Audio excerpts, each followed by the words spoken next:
Hello guys. അപ്പോൾ ഇന്ന് ഈ ചാനലിൻ്റെ ആദ്യത്തെ മൂവി റിവ്യൂ ആണ്. അപ്പോൾ ആദ്യത്തെ movie rifle club, directed by Aashiq Abu. ആ പേരെടുത്ത് പറയേണ്ടതാണ്, കാരണം അതിൻ്റെ ഡയറക്ഷനും DOP, ഡയറക്ടർ ഓഫ് ഫോട്ടോഗ്രാഫിയും ചെയ്തിരിക്കുന്നത് ആഷിഖ് അബു ആണ്. അദ്ദേഹം നല്ല കീട്ടുമായിട്ട് എടുത്തു വെച്ചിരിക്കുന്ന സിനിമ സ്റ്റോറി ലൈൻ ഒരു 1 ലൈൻ സ്റ്റോറിയാണ്, അത്രേ ഉള്ളൂ സ്റ്റോറി. പക്ഷേ ആ സ്റ്റോറിയിൽ അവർ ചെയ്തു വെച്ചിരിക്കുന്ന കാര്യങ്ങൾ കംപ്ലീറ്റ്ലി ബ്രില്യൻറ്റ്, എക്സെപ്ഷണൽ. മീൻസ് ആ 1 ലൈൻ സ്റ്റോറിയിൽ ടെക്നിക്കാലിറ്റി കൊണ്ട് എന്തൊക്കെ ചേഞ്ചസ് വരുത്താനുള്ള ഒരു വ്യക്തമായിട്ട് തെളിയിച്ചിട്ടുണ്ട്. എസ്പെഷ്യലി DOP ഞാൻ പറഞ്ഞതുപോലെ DOP ആഷിഖ് അബു, അതിൻ്റെ ഫ്രെയിംസ്, ഷൂട്ട് ചെയ്തിരിക്കുന്ന രീതി, അതിൻ്റെ ക്രിസ്പ് ആൻഡ് ക്ലിയർ ക്ലാരിറ്റി. രണ്ടാമത്തത് റെക്സ് വിജയൻ, അതിൻ്റെ background scoring and music. Background scoring ഈ മൂവി ഹൈലൈറ്റ് ചെയ്യുന്ന, അതായത് മൂവീനെ ഒന്ന് എസ്കലേറ്റ് ചെയ്യുന്നതിന് വളരെ ഇതായിട്ട് ഉപയോഗിച്ചിട്ടുണ്ട്, വണ്ടർഫുള്ളായിട്ട് ഉപയോഗിച്ചിട്ടുണ്ട്. കാരണം ഓരോ BGM-ഉം ഇപ്പം നമ്മൾ രോമാഞ്ചം കാണുമ്പോൾ, രോമാഞ്ചം അറിയാലോ, മൂവി പിന്നെ കഥയല്ല, അതിൻ്റെ BGM-ലൂടെ കയറിപ്പോയ സിനിമയാണ്. ബിഷോറും അതിൻ്റെ BGM-ൽ കയറിപ്പോയ സിനിമയാണ്.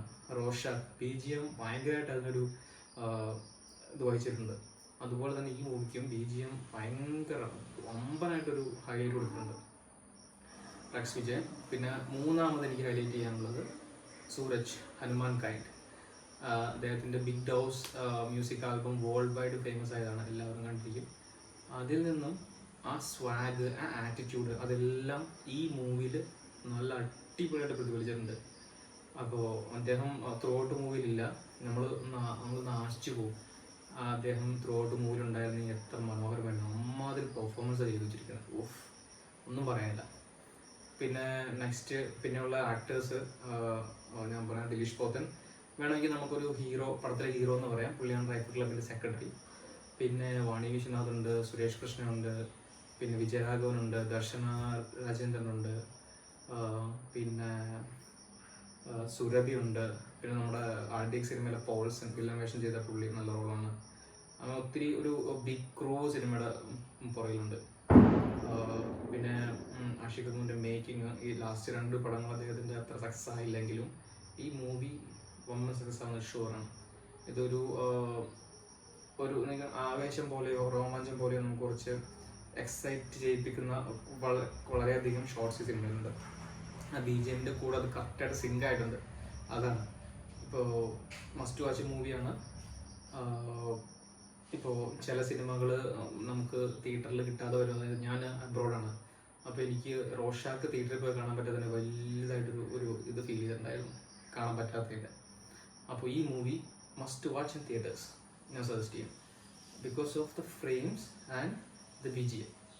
ഇത് രണ്ടും നമ്മൾ തിയേറ്ററിൽ എക്സ്പീരിയൻസ് ചെയ്താൽ നമുക്ക് ആ ഫുൾ എഫക്റ്റ് കിട്ടും. നമ്മളത് TV-യിലോ നമ്മളെത്ര സൗണ്ട് ബാറിലിട്ട് കണ്ടാലും നമുക്കത് അത്ര ഇതാവില്ല. അപ്പോൾ മസ്റ്റ് വാച്ച് മൂവിയാണ്. ക്രിസ്മസിന് നല്ലൊരു ഫാമിലിയായിട്ട് പോയി എൻജോയ് ചെയ്യാൻ പറ്റിയൊരു മൂവിയാണ്. ഫുള്ള് വെഡി എന്ന് പറയാം നമുക്ക്. ഫുള്ള് റൈഫിൾ എന്ന് പറഞ്ഞാൽ നമുക്കറിയാം, റൈഫിൾ എന്ന് പറഞ്ഞാൽ തോക്ക്. അപ്പോൾ അതിൻ്റെ ഒരു റൈഫിളിൻ്റെ ഒരു ഫയറിങ്ങും കാര്യങ്ങളൊക്കെയാണ്. പടം എന്തായാലും എല്ലാവരും കണ്ടിരിക്കും.